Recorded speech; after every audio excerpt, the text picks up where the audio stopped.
What is up, hotties? Welcome back to another episode of Stay Hot. I'm Bladen Kirk, joined as always by my two favorite co-hosts of all time, Matthew Sponauer and Theo Ash. We have a great episode planned for you all today. We're going to go over some of the NBA storylines going on, because there's a few. It's like two things. There's a few. And then we're going to rank our top 5 defenses in the NFL before finishing out the show with a Rank It. We're going to rank some sandwiches today. But before we get into that, Matt, Theo, how you guys doing today? I'm doing all right.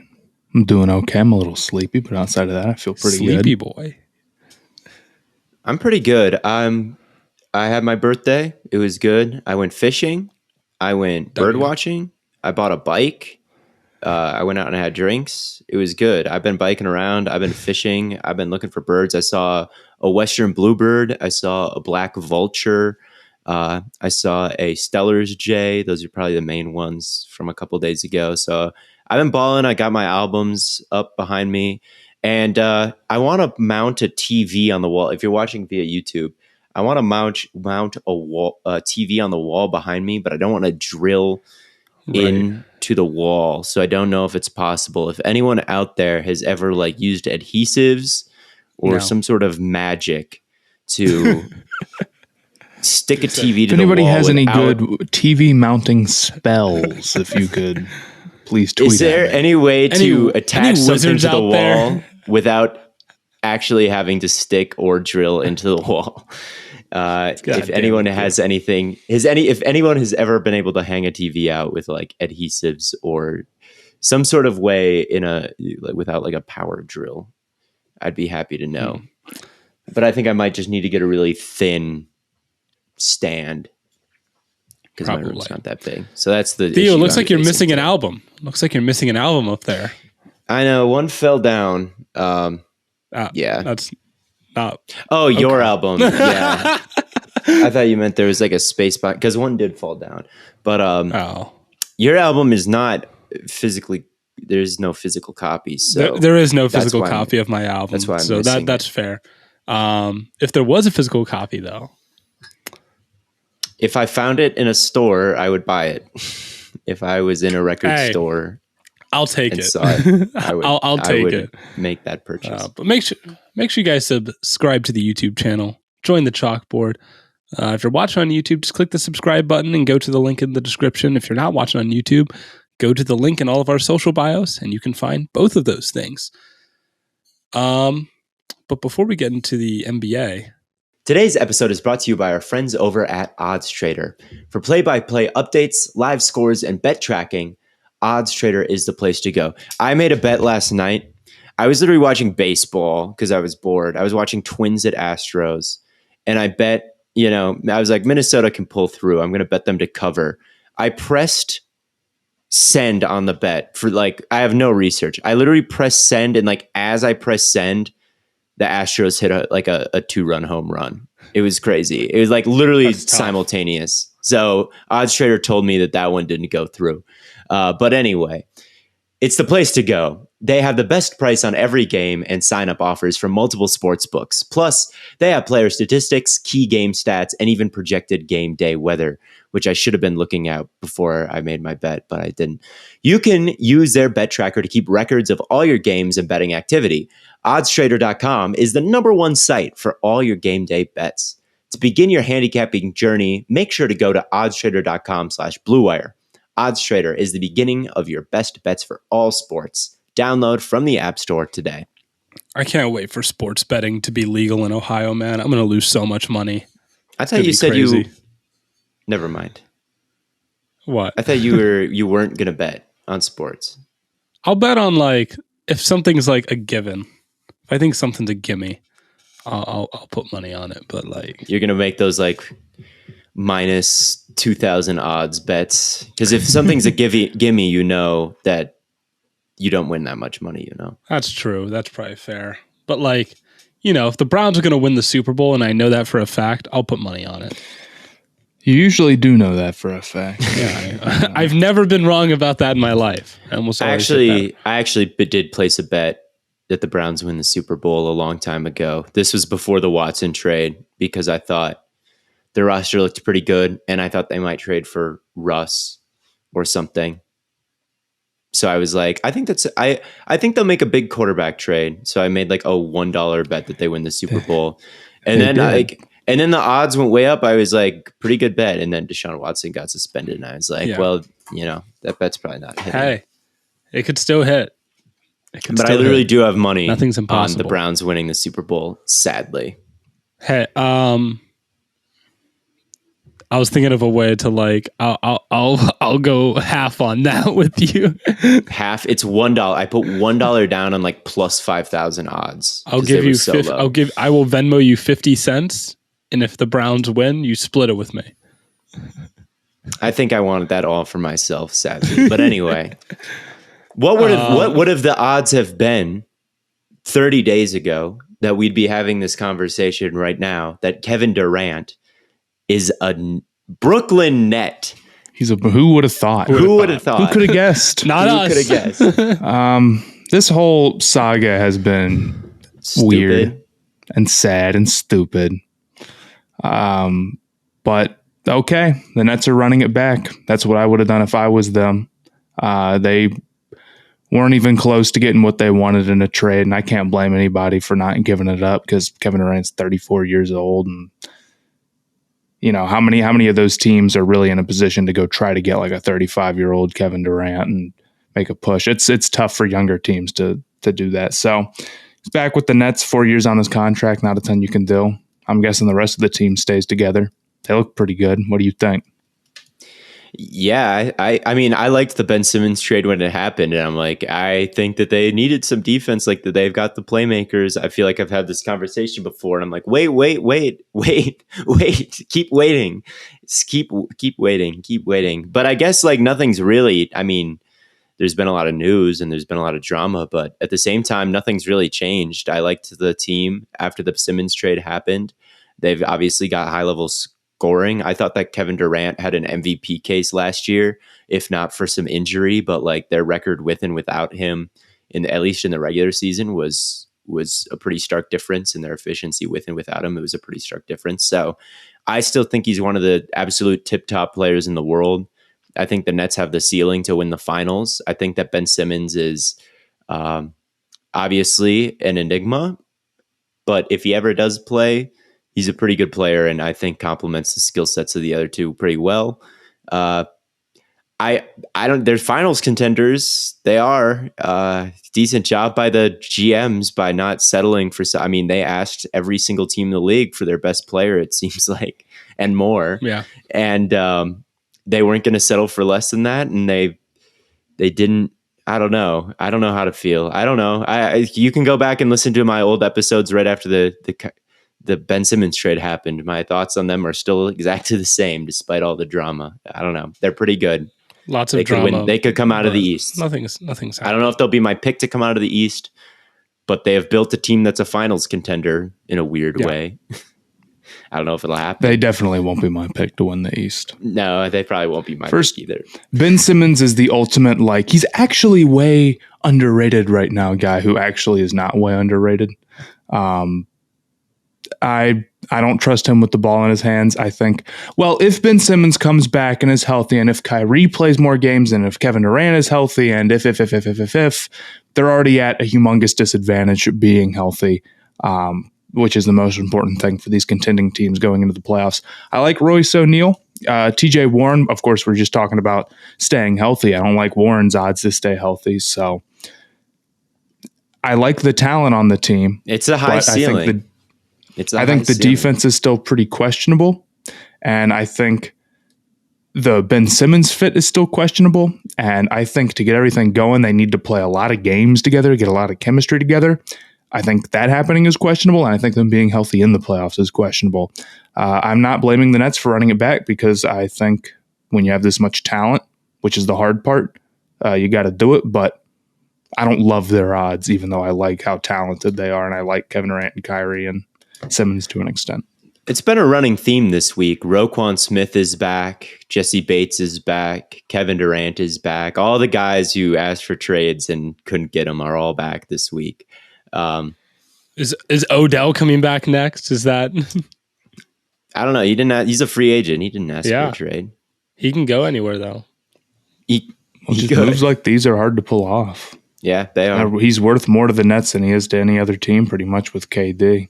I think it's interesting how it affects the Lakers, because this means no Kyrie. And I know LeBron did not sign there to do nothing, so I wonder if Miles Turner and Buddy Hield are Lakers soon. Or maybe Kyrie is still going to be a Laker. Who knows? He's not. He's not. There's no way. There's no way KD is like, I'm coming back, and one of the conditions to that term isn't Kyrie is staying. Keep you Kyrie. know, that's not happening. Yeah. So, yeah, I think that's probably it's the worst kept secret in all of basketball that the Lakers like Buddy Hield. I do think that like some sort of salary dump with Westbrook and maybe some future firsts makes more sense with Indiana than most teams. So I could definitely see that happening. That's what I would do if I were them. If I was serious about competing and moving forward, I'd go Turner Hield. There's not that many offers on the table. I mean, their only other option that's really been talked about is Gordon Hayward and something, and I definitely wouldn't do that. But I would like to see the Lakers go, okay, if you believe that Ham is going to get them playing some solid defense and you're rolling out, Turner at the 5, AD at the 4, you can see how that can be an elite defensive team again. And I don't love the position the Lakers are in right now, but that's what I would do. If they could, I mean, that would be a home run move. Like Hield, LeBron, AD, Turner, and then I don't know who the point guard would be. I guess off the top of my head, LeBron. Maybe I guess if Kendrick Nunn ever plays. There's a lot of potential. I don't know. There's a lot of potential. The Lakers and the Nets are like kind of these two parallel teams on each coast that have, I guess the Lakers won a title, so their super team has been a lot more successful. But like to see both of them and how they're linked and how like these old stars are like trying to make one last kind of title run. It's interesting how those two teams are connected. But yeah, and Chet got hurt is the other NBA news, which I mean, there's not much to say about that besides damn. Yeah. Foot injuries are always worrisome for guys that big, so we'll see how he comes back and recovers. We don't even have all the details about it yet. We just know that it's like a torn ligament. That's like it. It's not great. News just feel bad for him. What does this do for the Thunder's title chances, Matt? I can't say. Well, it all but ends them. No, I mean we were. Yeah, no. They will never win the Thunder. They will never win the finals now. They will never win. They're not winning the finals. They're not winning the finals this year. Wow. I hope Chet's not out for the whole year. I'll pull my money out. It'd make this year a lot less interesting. I was looking forward to watching them. Who do you think will win Rookie of the Year in basketball? I guess we could probably do this whole thing on a future award, like a future NBA awards prediction show, episode, which we will almost certainly do, and your answer can change. But as long as we're talking rookies and maybe Chet misses some time, who would your bet be, Matt? And this is Paolo. Can be subject to Paolo. Okay. If Chet's out, yeah, Paolo. Would Chet be He's going to get the ball a lot. He's on a pretty solid team. Would Chet be your pick if you knew he was healthy?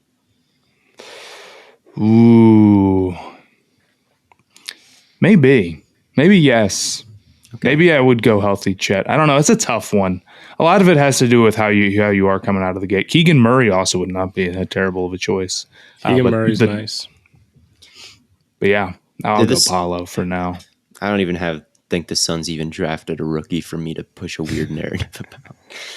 No, I'd go Mark Williams, of course. I would say.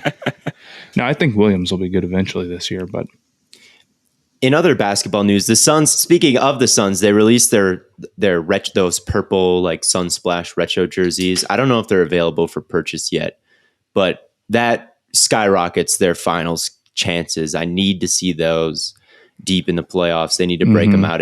They're so gorgeous. They have a weird black bar on them. They look too good to not be in the playoffs. Yeah, they look. They have a kind of a strange black bar on the bottom, which I don't love, but I'm willing to overlook it. It's so dope. It's so dope. I got to do a whole I've got to redo my jersey rankings because there's a lot of new jerseys. But yeah, those are going to be near the top. If cool jerseys led to championships, we'd be talking about the Hornets dynasty right now. But unfortunately, they do not.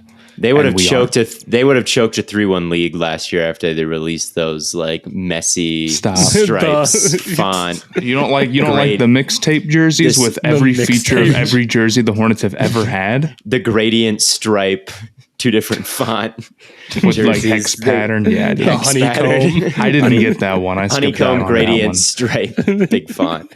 Yeah, I don't know. I'll have to do a whole like bracket or something. I have a list. If you look up Theo Ash jersey rankings that I did a couple years ago now, that ranks the best jersey from every team, like beginning to end.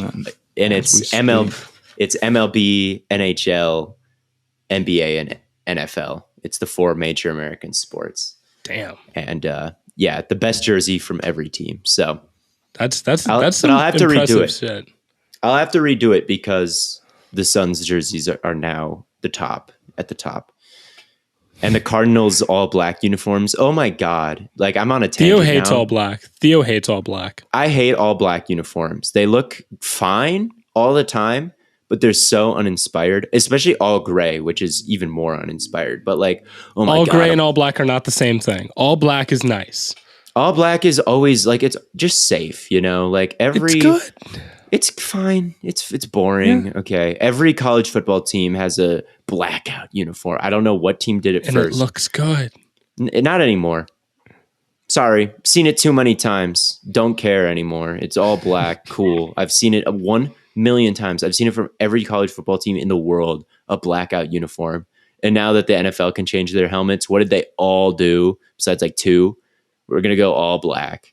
Boring. Give me something with a different colorway. All black everything, man. All black everything. Boring. It's fine in an outfit. I wear black all the time, but like a uniform, sick of it. You need some color. Purple out of nowhere, bang. Home run for me. But anyway. Purple's a nice color in a uniform. It is. I used to hate purple because our rival in high school wore purple, but I've grown as a person since then. It's very big of you. It really is. It really is. You know what's crazy? Like as content creators, we spend all day looking at our screens, right? Like we're looking at computers right now. Yeah, I love screen time. Screen time is Matt's favorite time of the day.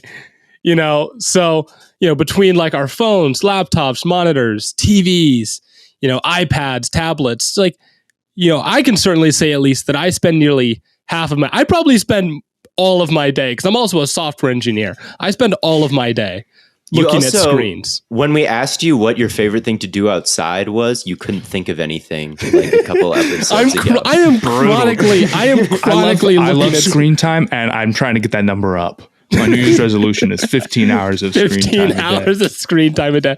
What is your screen time, Bladen? When you get your Do you want report? me to check right now? Screen time? My notification was like 8.5 hours. Was last my week's. Screen time daily average over the past week is 7.5. Last week was 8.5, but the week before, August 7th through 14th, was 11.5. Was my average for the week. 11.5, and that doesn't even. You don't even feel like a person. And that doesn't even count like TV and. That doesn't count TV because I go to bed. I've gone to bed the past 4 nights watching Seinfeld. Watching Seinfeld. Yeah, so like I spend all day, literally all day, looking at screens, except for like walking to class. And the truth is, whether whether you're working on your computer or watching TikToks before bed, watching TV before bed, that amount of blue light exposure can be damaging to your eyes. And studies have shown that exposure to blue light from these devices can lead to headaches, eye fatigue, blurry vision, and even trouble sleeping. But worry not. I am happy to say that our friends over at Felix Gray can help. Their blue light glasses filter 15 times more blue light that can make screen time tough on the eyes and disruptive to sleep. Still not convinced? What if I told you that wearing these glasses could instantly get you looking drippy? I mean, I'm wearing them right now. I wore them in the last episode too. Yeah, I got a pair. These are the Hamiltons. And, as someone who, I don't cheap out on shit. Like, my other glasses are Ray-Bans. And I can say that these stand up to my standards of high level glasses. That's saying something. That's really saying something, folks. Because I do not cheap out. I always wear these, and I get compliments now. They're like, "Oh, I like your new glasses, Blade," and I'm like, "They're nice. Thanks. They're nice glasses. Thank you." But they frame my face well. They help filter the blue light. They look really great, and it's all thanks to our good friends over at Felix Gray. So if you want the best prescription or non-prescription blue light glasses on the market, use our URL, felixgrayglasses.com/stayhot. Again, that's felixgrayglasses.com/stayhot. Free shipping, free returns, free exchanges, felixgrayglasses.com/stayhot. Let's talk about some football, get into our top 5 NFL defenses. Who wants to? Theo, do you want to start us off, or? I just want to say I love defense. All right, defense. When like on Twitter, sometimes I used to see like people be like, "Whatever happened?" There'd be like some 45-50 game, and people would be like, "What happened to defense?" I empathize with those people now. I'm gonna start to become one of those people. What about a defense? So I Super Bowl 50 is Theo's favorite Super Bowl. I like. Well, there's differences between good defense and bad offense. There's kind of some games are just like miserable offense, and then it's 10-7. But like if a good offense goes up and like puts up 10 points, that's sick. That's sick. Yes. So I do love defense. I've been trying to watch, more and more of it. But yeah, I just want to say that. People get it mixed up. They're Respect like, it. They're like, defensive games are boring. It's like, no, you're just watching like the Buccaneers against like the worst offense in the league. And that's boring. But like, a high level defense against a high level offense and the defense happens to pull through. Nothing wrong with that. Anyway, yeah, I'll start with my top 5. Number 5, I have the Los Angeles Chargers, which are my Super Bowl pick. This is why I think they've got a high-level offense. They were in the last episode. And I think they've got a pretty high-level defense. I think that people aren't really thinking about just how scary Bosa and Khalil Mack could be. That has the potential of being nice. That has the potential of being like the best edge rushing duo of my lifetime. I think like that is 2 tier 1 edge rushers potentially. That's really serious. Scary. It's really serious. Bosa's tier 1 and Mack is tier 1 when he's healthy. And that's the thing about Mack and why I kind of rated him lower on my top 100. He was still there, but he's like in the 90s because he's a little older and he's got some injury issues over the past couple of years. But man, in the games that they're both healthy, if Mack can play like 14 and Bosa's like also a little, so I guess maybe there's a caveat here where that's a little bit tough, of dude. Joey Bosa is him though. Bosa's him. They're both awesome. Khalil Mack, like his speed to power is still it. All right. If you watched him like week 2, obviously the Bengals are not that scary. But here it is week 3. If you watch the first 2 weeks of that season, he's throwing like his speed to power is like throwing guys around. And obviously against the 2 teams that they played early, it wasn't like great offensive lines, but even like normal edge rushers against great offensive lines don't look like Khalil Mack. They don't just like throw guys and like this like first contact just like puts them on their ass. That's what Khalil Mack was doing for the first 2 games of this season. All right. That speed to power was still super scary. And he's one of the best run defending edges in the league, I think. So if we get healthy him, he had 6 sacks in 7 games, even though he did have that foot injury. Plus Bosa, who is so technically refined. I always think of that game he had a couple years ago against the Bills, where he had like 4 tackles for loss, like 3 sacks and 2 forced fumble. It was like one of the greatest edge rushing games. Like he just has every single move in his bag. And when you think like, I think that he is the like number 1 pressure rate guy on 3rd and long. Like when he can pin his ears back, I don't think there's like anybody more capable of getting to the quarterback and has a deeper bag than him. So those two are super scary. JC Jackson has been a pick guy these last couple years, and I think he was second in the league behind Trayvon last year, and I think maybe first the year before. Yes. The year before, I thought he had a little bit of like, he had picks, but his coverage wasn't like consistently great. Well, he was also opposite of Gilmore 2 years ago. And the caveat was like, oh, well, can he be the number one corner and still do that? And the answer was yes. This year, I think I legitimately think he took some strides in like being consistent down to down. And I think he was like the number one corner or something in EPA per target. Like, it was just a death sentence to throw at him last year. He's hurt right now. It kind of mysteriously hurt.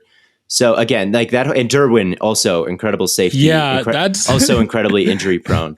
And they filled in the gaps a little bit. They filled in the gaps a little bit with their drafting and Sebastian Joseph Day and some of these other free agent acquisitions, because they were kind of a stars and scrubs roster last year. I don't love their linebacking core still, but I think they filled in enough gaps and they've got enough star power where if they're healthy, this could be a really scary defense. So that's my number 5. All right. I don't know if you just want to go. I just talked for a long time, so I want to hear someone else's number 5. I mean, the way you talked about them, I thought you might think they're the best defense in the league. But they've still got their linebacking core is still a little questionable, and they're still like injury prone, I think. But yeah, I am putting them in the top 5. I'm putting them at number 5. Fair enough. I think they're a top 10 defense for sure, but I'm a little lenient to put them in top 5. Just give your whole top 5 and we'll just go.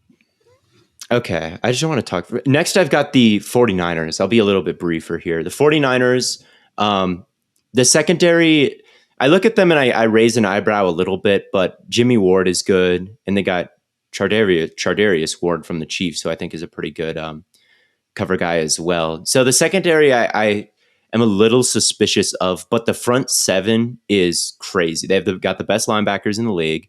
Nick Bosa is also a tier 1 elite edge rusher. Eric Armstead is super disruptive in the middle. And then you've got Javon Kinlaw coming back, who's a first round pick, who I think can be, has a lot of potential. And I like Arden Key on the other side. And like not Arden Key, they had him last year. Drake Jackson, I think that he's going to have a decent rookie campaign. Last year, I think they're really well coached. Like last year, this is where I'm talking about Arden Key. Arden Key was a huge bust. And they brought him in last year and he was productive. You know, like I just think they're a well-coached unit.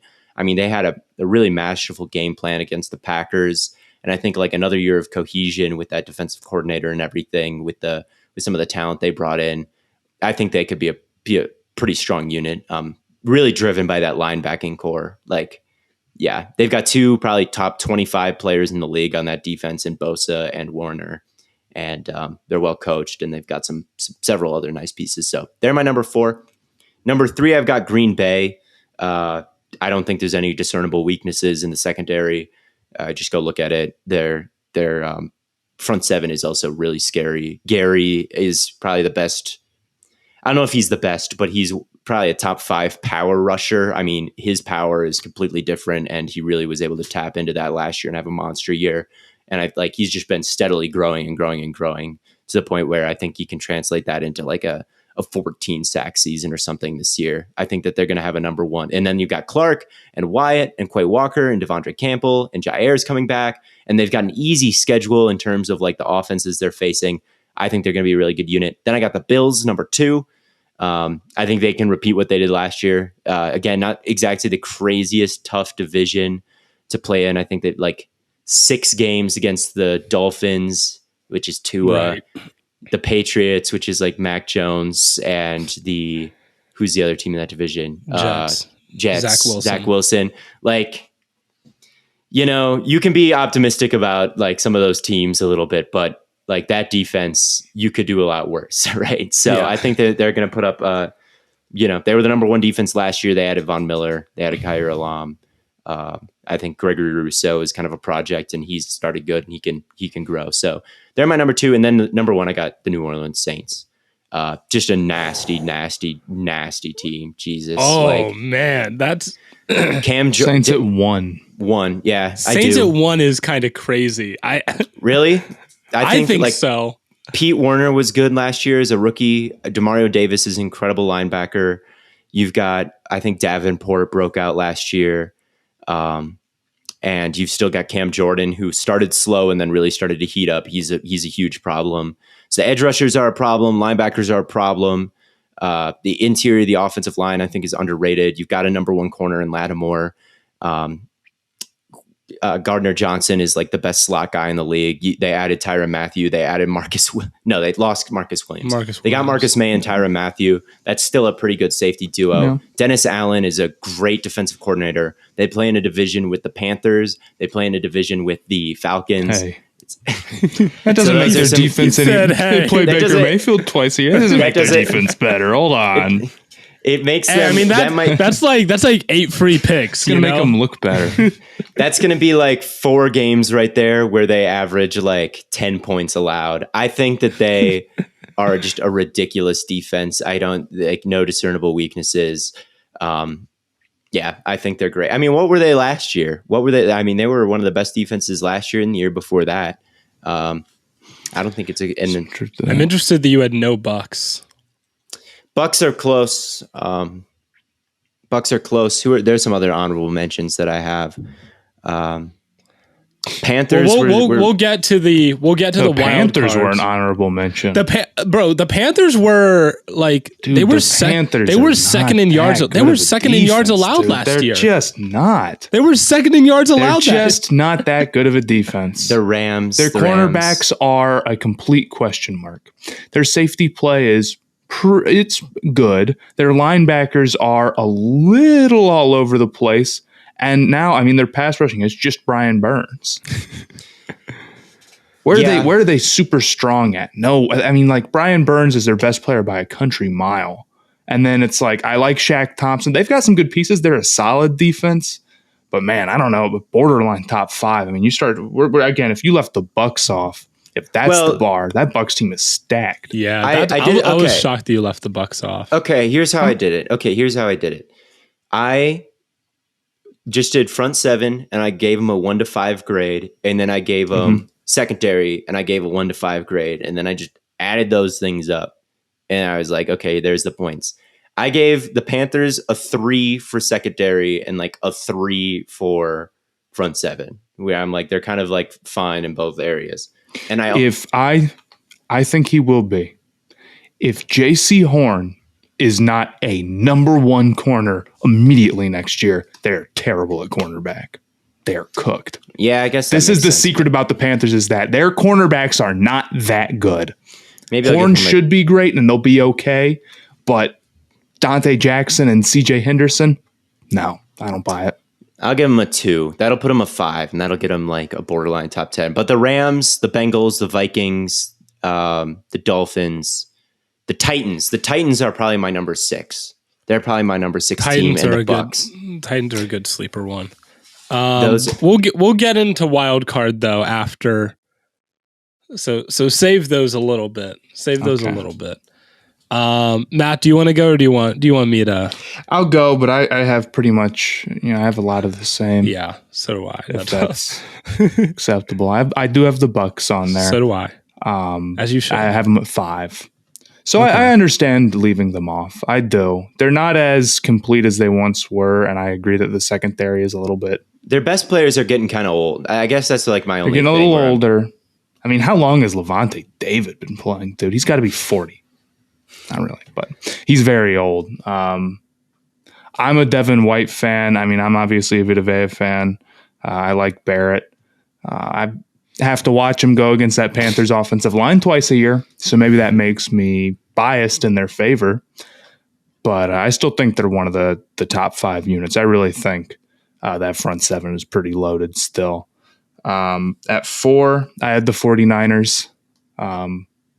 For kind of similar reasons. I really do think Nick Bosa is one of the best 3 pass rushers in the league. I agree their front 7 is still stacked. They were so good last year. I mean, if you're playing with Jimmy Garoppolo at quarterback and you're making the NFC Championship game. That should tell you something. Should tell you something. Yeah. At 3, I had the Saints. So I'm with you on the Saints. Don't get me wrong. I just didn't have it 1. Damn. Cameron Jordan, I'm waiting for him to stop being good. It's been a long time. It's been a long time, man. I've been waiting for a while here. Nothing against him other than the fact that he plays for the Saints. But it looked like it might happen in the first half of last year. I think he was really slow, and then I think he led the league in sacks over the second half. So it's great. Yeah. I'm not as high on Davenport as you, but I do Turner. I feel like is going to be pretty good here. It's a good rotation. Davenport and Turner is a good other side rotation if that's how you want to look at it. How do you pronounce their defensive tackle's name that I love? One second. I know who you're talking about. Yeah, don't ask me how to pronounce something, man. And then several, Pete Warner and Marshawn Lattimore, several Ohio State legends. No, but their linebackers are good, and I agree about their secondary. I remember Chauncey Chauncey. I remember so vividly being like Chauncey Gardner, right? I remember so vividly being like the Panthers really need to get him in the draft, and they drafted Will Grier instead. Tough. At 2, I have the Packers. I think they're totally stacked. I love their pass rushers. Gary, I didn't think Gary was going to turn out as well as he did, but I agree. Alexander, That's his name. I'm not going to explain to you guys. You don't have to explain to Theo why the Packers defense is good. But then at 1, I have the Bills. Yeah. I think the Bills are kind of – so you say, okay, they have the best safety duo in the league, which eventually will not be true. Eventually these guys will get too old, but it hasn't happened yet. Right. I liked the Elam pick. So I think their cornerbacks are set. I think they're pretty stacked at linebacker, and I think Von Miller, I understand, is not the 1A pass rusher. That maybe he, in the sense of like a Nick Bosa or a Joey Bosa or right? Yeah. But I liked Rousseau and I like Ed Oliver. I agree with that. That I think there's enough guys there that someone's going to get it done. So I think the pass rushing talent is still there enough, even though, that's maybe a little bit of projection for them. But yeah, Vaughn is like a tier 2 guy, though. Like the tier 1 is the Bosa brothers, like 4 or 5 guys. Watt and Garrett. And then the tier 2, and then tier 2 is kind of weird because it's a lot of old guys and guys who have been injured. Because it's like, what do you there's like kind of it's the tier 2 of pass rushers is such an interesting group of players because it's Vaughn and Khalil Mack and like Danielle Hunter and maybe like Zadarius Smith.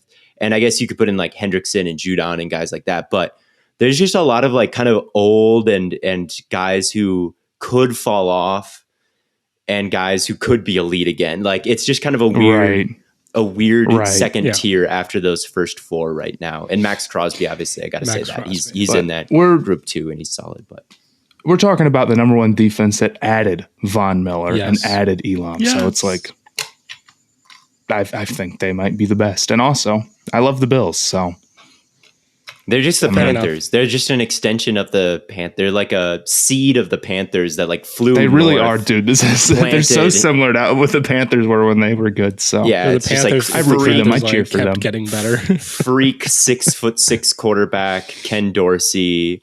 They like Kawan Short and Star Lotulelei was there. They've kind of shied away from it as the years have gone on, but they were just the place where like all those old Panthers like landed when they hit free agency. Yep. Josh Norman was there. Josh Norman was there. They were all just chilling in Buffalo. Good with the sauce. My list is almost bar for bar, Matt. I have the only difference is I didn't put the Saints in my top 5. I thought I was going to be fun. Like I thought I was being like cool by having the Saints as like a wild card honorable mention.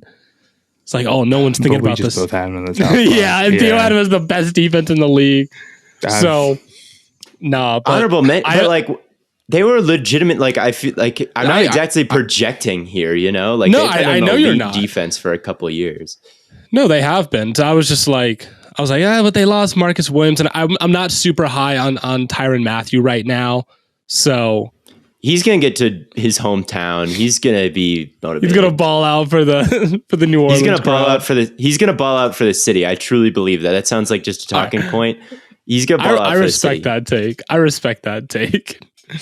But I had the Saints at 6, right, and then I had the Ravens at 5.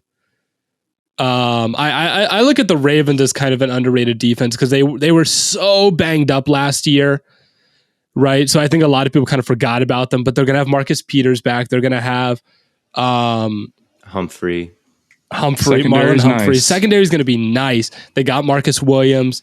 They drafted Kyle Hamilton, who was, at least my number one prospect. Some other people fell off on him, as the draft process went on, but I still think he's phenomenal. He has looked a little questionable in the preseason. I'm so did Jamar Chase. So did Jamar Chase. So I don't buy it until he looks bad in the regular season. Don't care.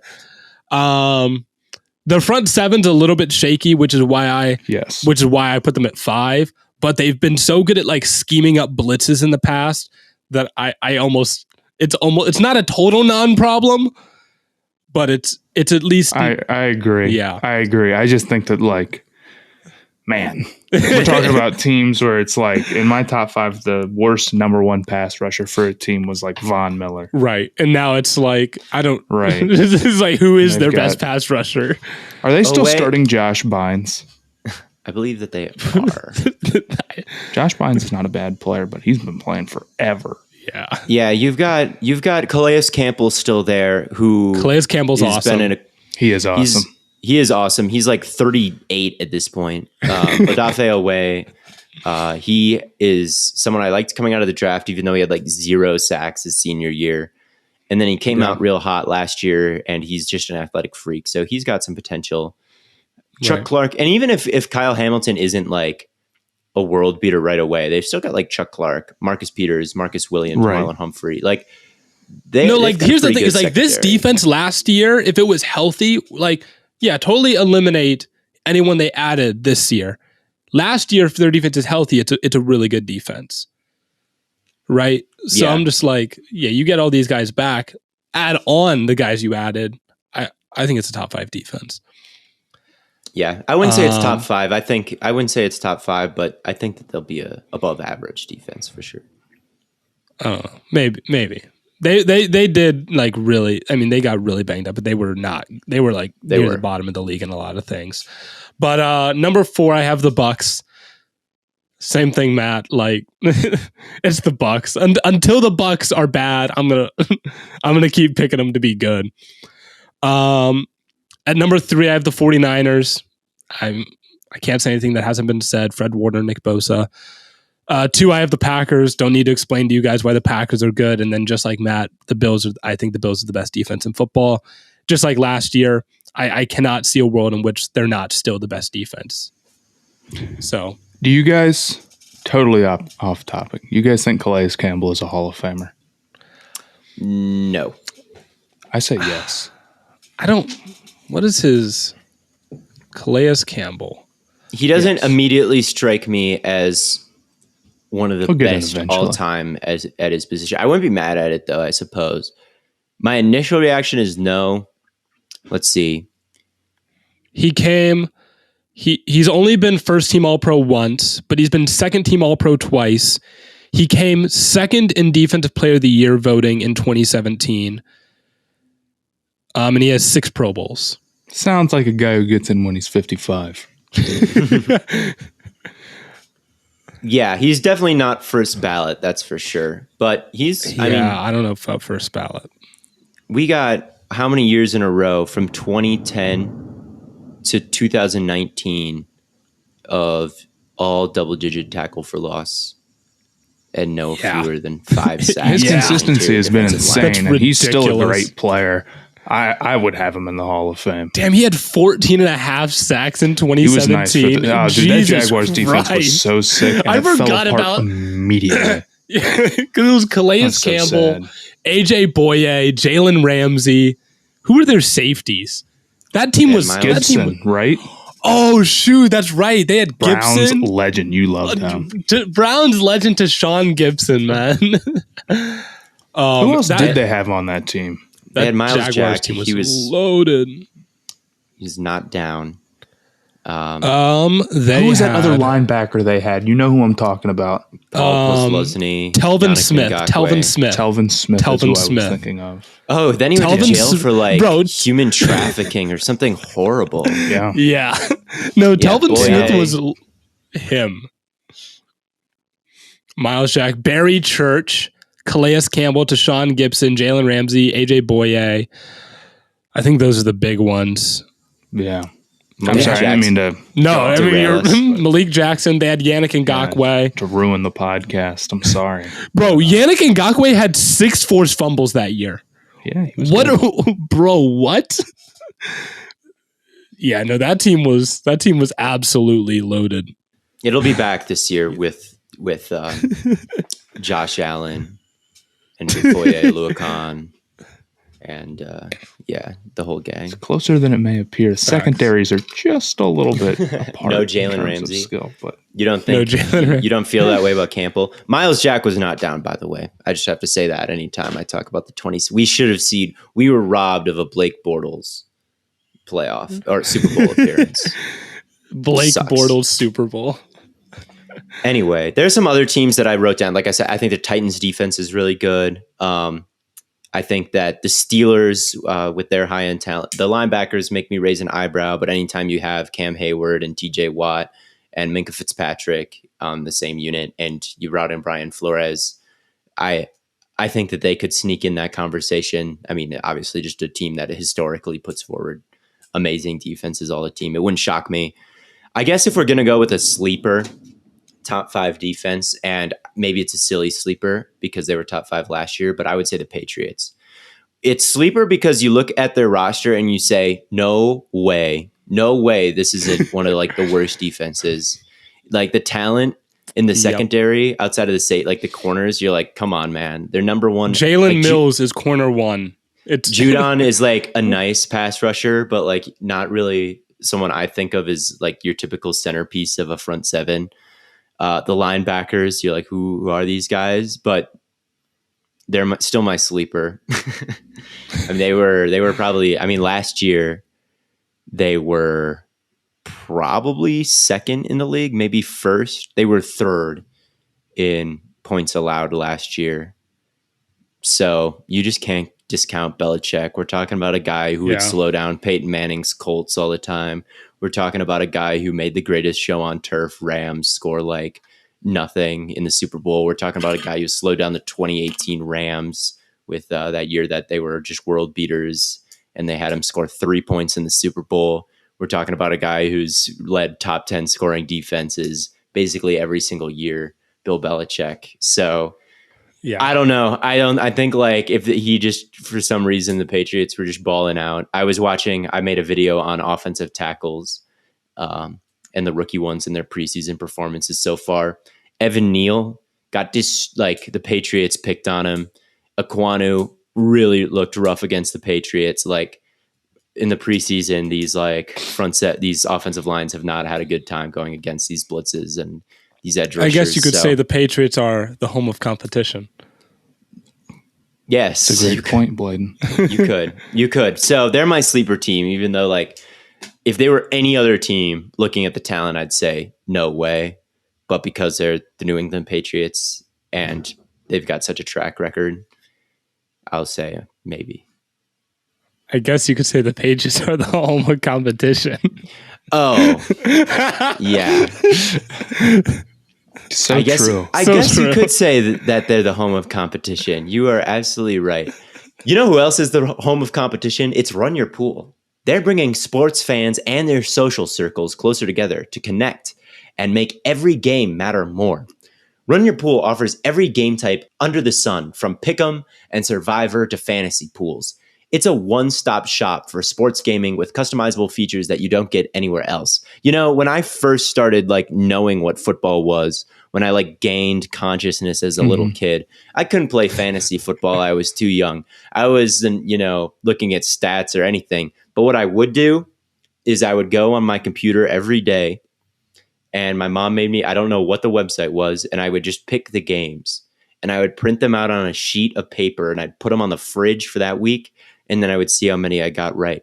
And that's like my favorite game mode on Run Your Pool, because it's gotten so complicated where we've got, all these best ball and fantasy and the stock market for sports flex, and tight end premium. What is going on? But they probably have those on Run Your Pool. So if it's your thing, it's all good. But my favorite game mode on Run Your Pool, and something I haven't done since I was a kid, and something that's a lost art, is just the weekly game picks and the survivor pools. So that's my favorite thing. I'm getting back to my roots, and that's not all. Reconnect to your childhood. I am. It's like the scene I logged on to Run Your Pool, and I saw the game picks, and it was like the scene in Ratatouille where he takes the bite. That's what Run Your Pool. He went back. That's what Run Your Pool made me feel. But that's not all. We've teamed up with Run Your Pool to host a pool for us and our listeners. We're actually giving you guys an opportunity to prove you know ball, because based on my comments section, I haven't seen it so far. How to play? It's simple. Join the pool via the link in the description or at play.runyourpool.com/stayhot. Sign up and make your picks. But why not make it interesting, right? Run Your Pool will be giving out $300. This is something I couldn't do as a kid. Win $300 in cash prizes to the winners. So if you manage to beat us, you won't walk away empty-handed. So be sure to join today at play.runyourpool.com/stayhot. Again, that's play.runyourpool.com/stayhot, or just check the link in the description. I talked about my wild card before the ad read, which I shouldn't have done. Now, Let's talk about your guys' wild card defenses. It's okay, Theo. We forgive you. You can't pick the Patriots because I already said them. I wasn't going to pick the Patriots, but I definitely thought about them. I was like, you know what? And I was like, same thing. I was like, the star power is not there. It's not. But Belichick is. And he always has been. Belichick is the star power. So, I don't know. Yeah, but I thought about them, but I didn't pick them. A team that I was leaning towards was the Indianapolis Colts. The Colts last year were like top 10 in points, but they were like very middle of the pack in yards. And I'm like, man, but they force so many turnovers. I'm like, I don't think that's going anywhere, right? It's not like the Cowboys where, Trayvon Diggs isn't going to have 11 interceptions. So you can expect them to not have 11, lead the league in interceptions again, or like the Patriots where they're losing JC Jackson. The Colts have a team there where I feel like they're still going to force a lot of turnovers. And, when you now have an offense that isn't going to just like randomly put you in bad position, I feel like you're still going to be a good defense. So I'm still leaning on the Colts to be a good defense this year. And I don't know if people necessarily feel the same way, but I think they could still for surely be top 10. And they're kind of on the fringe of being top 5 for me, like 7th, maybe 8th defense. Don't hate it. I think that Stephon Gilmore is still a really good corner, and Kenny Moore is really good in the slot. Mm-hmm. I do worry about the other outside corner. They've got Gus Bradley as their defensive coordinator, which means it's cover 3 time. It's like the Legion of Boom. Hey, nothing wrong with cover 3, man. Nothing wrong with some good cover 3. And you got, one of the halves of the field is going to be Stephon Gilmore. So you could eliminate that. Yeah, I don't know. Buckner, really good. Yeah, Buckner's good. I'm a Grover Stewart Shaq fan. Leonard. We keep saying Darius. He changed his name to Shaq Leonard. Well, he didn't even change it. He's opting for his middle name. Yeah, he's opting for his middle name. But yes, Shaq Leonard. I'm not the world's hugest Shaq Leonard fan. Some people think that he's like the best linebacker in football. I don't think he's quite that. That's probably Warner Fred Warner to me. But he is still good. Buckner's good. Moore. They've got Julian Blackmon, who had a promising rookie year, then got hurt last year, coming back. I could see them being a pretty solid defense. I don't know if they'll be top 5, but I could see them. That's the thing is I don't know if that's being top 5 is I think a really tall ask for any defense, unless you're like the Bills. Or like where like you were the best defense last year, and barring like everyone getting hurt, you're probably going to be up there again. Have we talked about Philly's defense? I like them. We have not. And I like Philly's defense. I like the Son Reddick ad. I like the Jordan Davis ad. I think if Nakobe Dean is actually healthy and actually the guy we think he is, I know everyone's like excited about that him as a sleeper in the 3rd round. It's like you don't want to get too far ahead of yourself. Right. But if he is who people think he is, like, yeah, Philadelphia is going to have a great defense. Yeah, you're right. Jordan, I was trying to be Kaiser White too was a great ad, and I wish the Chargers would have kept Kaiser White because he was really nice for them last year. He's already had a big pick this preseason. Yeah, I don't think that's a bad take at all. They could. They would be in that take. They would be in the like Titans, Eagles right after that top 5. I'd probably say like Titans, Eagles, Bucks. Yeah, I think they'll definitely have a top 10 defense, but 5 is tough for anybody. You guys know I'm I love vouching for some Son Eagles. Reddick. I worry about their secondary a little bit outside of Slay. Outside of Slay, of course. Outside of the second best corner in the NFL. But I think he at least gives you enough. Slay's not better than Jair, I fear. Okay. Well, Jair didn't. I'm talking about last year. Terrell better than him last year, I fear. Locked down with a just horrible, like historically bad pass rush. Better than whatever Slay did. Slay him. He is got that dog in him. He's dogging him. You just think he's like this playing at this like. Would you say that Darius Slay's a Hall of Famer? See, I don't know. I don't know. He's not. I just think about probably not. He was like 2 years ago. He was not playing very well. Like his first year in Philly and kind of the last year in Detroit. I feel like he wasn't really him, but like from like 2014 to 28 or 2017 maybe. His best year was in 2017. 2014 to 2018, he was him. In 2017, because I'm pretty sure he was first team All-Pro 2017. 4 Pro Bowls, 1 All-Pro is like the absolute like barest of bare minimums to get into the Hall of Fame. Fair enough. And even then, your odds aren't great, and it's going to take a long time. Yeah, I guess that's fair. Looking at just the box score from 2017, I'll say 26 passes defensed is pretty. Bro, no, it's what he led the league in picks, passes defended.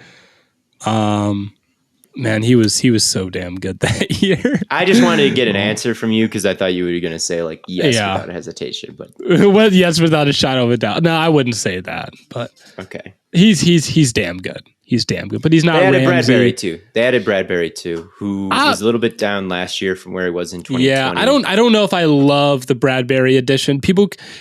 I'll go on like my rant about the Eagles, and I'll be like, oh, Jordan Davis, Reddick. I think the front 4, really the front 7, I think is really, really good. Javon Hargrave, Fletcher Cox. Yeah, Hargrave, Brandon Graham, is still really good. So like they have guys, Fletcher Cox, obviously. But then everyone's like, well, what about Bradbury? I'm like, I don't know. I thought he was a good addition. He was a good addition for them just because the secondary is where I start to kind of like narrow my eyes and look at like the safety. Anthony Harris, after getting to Eagles, has turned into just a bomb. Who is their other safety? It's like when the Browns got Andrew Sendejo and Vikings were just like, he's not that bad. And I'm like, watch him. He's that bad. Sendejo, yeah. I mean, Anthony Harris was on a different tier than Sendejo when they were both on the Vikings. But Anthony Harris is not like this crazy safety anymore. Marcus Epps is his other one. I guess they got Jaquiski Tart, who is... Jaquiski Tart is a capable starter unless Matthew Stafford is throwing to him in the fourth quarter of the NFC Championship game. But the safeties and like kind of the depth at like I'm looking at their second string cornerbacks and I see something named Zech McPherson. So if no one gets hurt, it should be pretty good. I do worry about the depth in the secondary. If like Slay were to go down, definitely could see them getting picked on a little bit. But I would agree that they're a good pick for top 5 because there's a lot of good there. There is a lot of good. As the what is it? The almost Eagles fan on this podcast. It's funny how things change that, and like what teams all of a sudden you are like, whoa, like I'm just constantly just like high on the things that they're doing. Like I got like that with the stupid Falcons of all teams, where I'm like, damn, I just like all their players, dude. And now I'm like AJ Terrell, Kyle Pitts. Yeah, they just I'm like Ritter. Why do I find myself pushing just like so many Falcons narratives? Like I don't care about them really. Or the they have cool Ravens colors, red, black. Do you think it's because you like the color red, Theo? Could it possibly be that? It's because I saw them unveil their cool new stadium, and I said, yeah, that's my second. Theo, what's your favorite color? Green. Oh, okay. Me too. That's fun. I'm the odd one. You must love being a Packers fan, huh? It's just worked out. It just worked out so well. Bladen, who is your sleeper top defense? The Colts. The Colts. You already said the Colts. You already said the Colts. I already forgot. I mean, I also had the Saints, but like you guys already said that they're just like you're just like they're the best defense in football, and I'm like, okay, never mind. I guess I'm not. I guess I'm not as fun as I thought I was. Yeah, well, there's a bunch of teams. I'm sorry if you think your team has a great defense and I didn't mention them. I've got a whole list of defenses that I think are decent, but we all had our second shot at teams. But Theo, what are your thoughts on second languages? My thoughts on second languages. Well, for me and for most of us, sometimes like a class in high school, I like the idea of a second language, and just being able to speak, German or something like that, or Spanish. But a lot of like classes or stuff like that aren't exactly like a high point or super exciting. I took German in high school, which I liked it at the beginning, but then it kind of moved on at a kind of a weird pace, and I kind of lost a little bit of it. But now, thanks to Babbel, the language learning app that sold more than 10 million subscriptions, there is an addictively fun and easy way to learn a new language. Whether you'll be traveling abroad, connecting in a deeper way with family, or you just have some free time, Babbel teaches bite-sized language lessons that you'll actually use in the real world. I mean, we talk about how all of us are on our phones constantly, or scrolling things. Screen time is 8 hours. We're doing useless shit. If you download Babbel, you can actually spend that time doing something fun and using your brain, which is always fun. Babbel has 15-minute lessons, which makes it a perfect way to learn a new language on the go, and their teaching method has been scientifically proven to be effective. Honestly, with Babbel, what? I mean, the ad read said read verbatim, so I stuck in, honestly, Matthew's a really great guy, to see if you would read it. And I kind of thought it would work. It almost did. Wait, Matt, you put that in there? No, I think that was just part of the script. Theo, you got to read it. Script. Okay, I'm just reading the part of the script. Their teaching method has been scientifically proven to be effective. Honestly, Matthew is a really great guy. With Babbel, you can choose from 14 different languages. Babbel is not a joke. This is a very... including Spanish, French, Italian, was me being a great guy a joke? Yes. With that, you can choose from 14 different languages, including Spanish, French, Italian, and German. Plus, Babbel's speech recognition technology helps you improve your pronunciation and accent. Plus, unlike other language learning apps, you're not just limited to lessons. They offer podcasts, games, videos, stories, and even live classes. Not to mention, it comes with a 20-day money-back guarantee. So, what are you waiting for? Start your new language learning journey today with Babbel. I'm going to start it myself, and I'll speak some, I don't know, what language should I choose? When's Stay Hot, but it's all in Italian? To prove, I'll say some shit in Italian by this podcast. The next time I read this ad read, I'm going to throw in some Italian stuff to prove to you that it works. So, save up to, yes. So, right now, save up to 60% off your subscription when you go to babbel.com/stayhot. That's babbel.com/stayhot for up to 60% off your subscription. Babbel. Language for life. I'm going to do it. You guys should learn Italian or whatever. We're all going to learn Italian and then come on to the next episode, and we're going to do the whole next episode. We're going to give NFL Week 1 recap in Italian. Yeah. It'll be that fast. Expand the base a little bit. Yeah, expand the fan base. All right, before we do our sandwich rankings this week, I want to remind everyone to go ahead and join the Chalkboard chat. If you want to submit questions of the week, or, suggest what we rank every week, or just talk with us about sports. Chalkboard is the place to do all of that. It's a great line of communication from us to our listeners so we can help grow the community and build this podcast together. Plus, Chalkboard has a bunch of cool features like live box scores so you can talk with us about a game while following directly along within the app. And by far the coolest feature is, of course, the live bet tracking so you can see the bets that we and everyone else in the group is making and, of course, how they perform. We love Chalkboard. I'm wearing the Chalkboard hat right now. So, I love Chalkboard, and I know you guys will too. So make sure you download the app and join the Stay Hot group, or just check out the links in all of our social bios, and of course, in the video description below. We're ranking sandwiches. Sandwich time, baby. That's one of my pet peeves. Sammys. What people call Sammys Sammys for Din Din. You know what's that? Sammys for Din Din. It's so bad. Sandwiches. I don't know. I think it's kind of funny in an ironic way. No, it does not get to that No, you level. don't like. No, it's just, You didn't like when Blaine said sandwich. I didn't. It's not funny to you. I think it's a little funny. The bottom tier. I sent sandwich in the group chat today, and our producer loved it. I thought that was a funny way to react to the tier list. I can't lie. I like it. Couldn't be me. Let's start. What's your number one sandwich? Number one? Number one. Just go right to number one. Hot dog. Yeah, you're being difficult. I'm fucking with you. Nah. It's going to be peanut butter and jelly. No, it's not. It's BLT. Okay.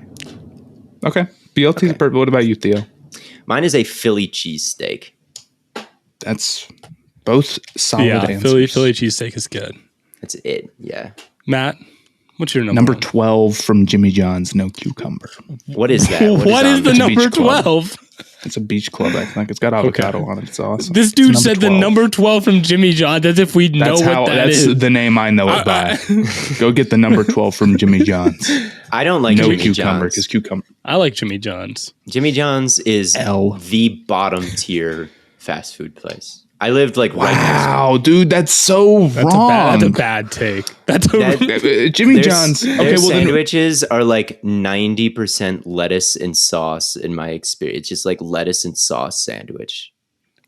You don't get the BLT from Jimmy. You need to come to the Cincinnati Jimmy John's. Come to the Jimmy John's in Oxford, Ohio. I live probably 50 feet away from a Jimmy John's. I will go order the number 12, but I'm going to do it with cucumbers because I love cucumbers. Cucumbers really suck.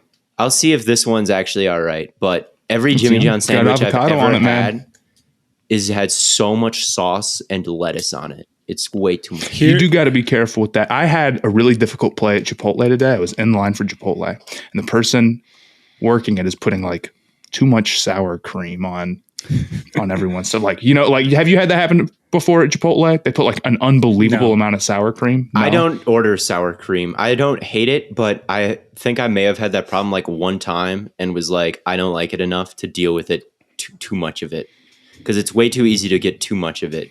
And have it ruined the burrito. Love sour cream. So I just don't get it anymore. Not that I hate sour cream, but I only like a little bit of it. So I just don't do it anymore. But yes. But it's a tough decision to make because you have to be am I just going creamless or do I risk getting too much sour cream? Or you ask for light sour cream. That's what I did. I said, can I get a little bit? And then I got a normal amount of sour cream. I was pretty happy with it. Big brain Matt spun out. But in the workers' defense, like the spoon they use to scoop out the sour cream is huge, and then it kind of globs on and off. So it's a tough portion to control, I'm afraid. It's an elite skill. Like there's some people that are like, there's the Myles Garrett of putting, sour cream on, and then there's like, I don't even There's know. No way you made this into a Browns connection. This is a master class for me. This is a Bladen master class that he turning sour cream into. So I'm talking about the Browns. What is your guys' number 2 sandwich? Mine is a barbecued pulled pork sandwich. Baller. That's really solid. Yeah. I love goes so crazy. You're right. What's yours, Theo? I'm just going to go with a chicken. This is kind of 2, a chicken sandwich, a grilled or crispy chicken. They're both great. Okay. Grilled is a little healthier. Grilled chicken, a crispy chicken sandwich from anywhere is good. Especially the Popeyes one was, I thought, worth the hype. But anyway, chicken breast. I had a Popeyes chicken sandwich for the first time right before I left for school. Dog. It's really good. It's Bro, Popeyes, those shits are so good. Popeyes with Cajun fries, really good. And grilled chicken too is a little healthier, and I like it almost just as much. So I get a decent amount of grilled chicken as well. That's technically 2, but I'm just going to count it as 1, and I'm going to say the pulled pork one is also like 2A, 2B. Yeah. Matt? I just had a good old classic grilled cheese. Is that lame? Yeah. No, it's not. I don't think it's lame at all. Grilled cheese made my top 5, but not number 2. Do you put anything on it? Do you make it special? I put jelly on grilled cheese. I think that's really good. Interesting. That's weird. All right, try it. You don't even like cheese. Theo, here's an interesting grilled cheese combination for you to try. Make your grilled cheese normally, but then pour syrup on it like it's French toast. I think we've had this conversation before. Have we? It's good. I think we have. You like French toast way Dog, too much. I might make some French toast after this. French toast is easily behind waffles and pancakes. That's just a discussion for a different day. Dog. Yes. Pancakes are one of the most overrated foods of all time. That's because you haven't had mine, but that's another discussion. Number 3 sandwich. I'll say the pulled pork or something like that. Number 3. Whatever you had at number 2. I forgot about those. Barbecue pulled pork. They're so good. They're so damn good. I had a peanut butter and apple sandwich at number 3. That's weird. No, it's not. Apples had like tough. You heard how like Elvis would do like peanut butter banana? I do peanut butter apple. Elvis died because he couldn't shit for 2 months. Elvis is dead. Elvis is dead. So I wouldn't. But he's a legend. But he's a legend. Okay, so banana and peanut butter. I've heard. I don't know what kind of bread. It's like totally different. Peanut butter and banana is totally different from peanut butter and apple. You don't dip your peanut butter in apples or your apple in peanut butter? It's not. It's not the flavor combination. Apple is not made for a sandwich. How thin do you have to slice it like razor thin? No, you don't. It's like no. It's a crunchy. It's a you're not sticking sandwich. like a quarter of an apple in a sandwich. It's not a quarter of an apple. There's a middle ground between like laser thin. It's too crisp. There's a middle ground between laser thin slices and a quarter of an apple. No, you can't do it. There's sandwiches. I don't know. I can't knock it. I've never tried it. I can't imagine it would make my top 3 though. But Matt, what is your 3rd? Did you give one? Or I like just like a little like pepperoni and salami on a sandwich because whatever type of cheese. Like I don't know what the like that's perfect name for this. Yeah, like an Italian spicy Italian. Yeah, something like that. Like sometimes instead of getting lunch meat, I'll just get. Well, I guess maybe this counts as lunch meat. I'll just get pepperoni and salami and just do that on sandwiches. It's great. It's a very feminine sandwich. What? Every girl. It's a girl sandwich. You can't eat that. Both of my sisters and my mom and my girlfriend. That's like they're the only sandwich I've ever like seen them eat. at Subway. Fellas. Is that Really? Fellas, That's kind of unbelievable. It's a very feminine sandwich to me. I'm like, Fellas, I've is only it- seen big, strong like lumberjacks do it, so I guess they have good taste. I've learned a lot of like I used to never toast my bread, and I used to never put lettuce on like my turkey and cheese sandwiches, and my mom put me onto that. She doesn't. I'm like, am I missing out? And then I did it one time. I'm like, yeah, she been don't missing miss. out. That's why she's the number one superhero. So 4 and 5, we've got to clip this along. We're almost a minute 20 into this. 4 and 5, All right. I've got like a breakfast sandwich, like croissant. Yo, that was my egg, number bacon. 4. That was my number 4 too. Yo, that's Wow, crazy. You're excited. It's epic. There's not that many kinds of sandwiches. And then I've just got like, I guess I've got like a BLT number 5. Turkey Okay. sandwich, whatever you want to call that. Ideally, it's a BLT, but like any kind of like turkey sandwich is like the number one quick and easy sandwich to me. But egg sandwich. I apologize for my overexcitement. My number 4 was also a breakfast sandwich. You go to McDonald's, you get a sausage biscuit. That shit goes crazy. My number 5 was a grilled cheese. It's classic. I dip it in my ramen. I dip it in my tomato soup. I have the guts to do it. I have pulled pork at 4, and I have It's a little low. PB&J at 5. It's a classic. It's a classic. I don't think any of these lists are bad. Peanut butter and apple makes me raise an eyebrow a little bit. Yeah, that one's questionable. You know, we're doing food takes. I had to throw a wrench in there. I couldn't be normal. Well, that's the way it goes, but Yeah, you don't do that. I've never seen you do. eat one of those before, actually. You made that up for views. Matt, clicks and views. clickbait. okay. You made it up for views. I'm You're gonna the call, Skip Bayless I'm of gonna food call, takes. I'm How gonna does that call feel? my mom. I'm gonna call my mom and be like, "Can you tell Matt that I do eat peanut butter and apple?" Does she say something about it? No, she made it for me. Like growing up, that's all I ate. Okay. All right. know Well, I can't win out here, man. No. But I think that pretty much wraps things up for us. Long episode for you guys. So hope you were able to stick around. If you did, I appreciate you. And as always, tons of content coming on all platforms. NFL season's right around the corner.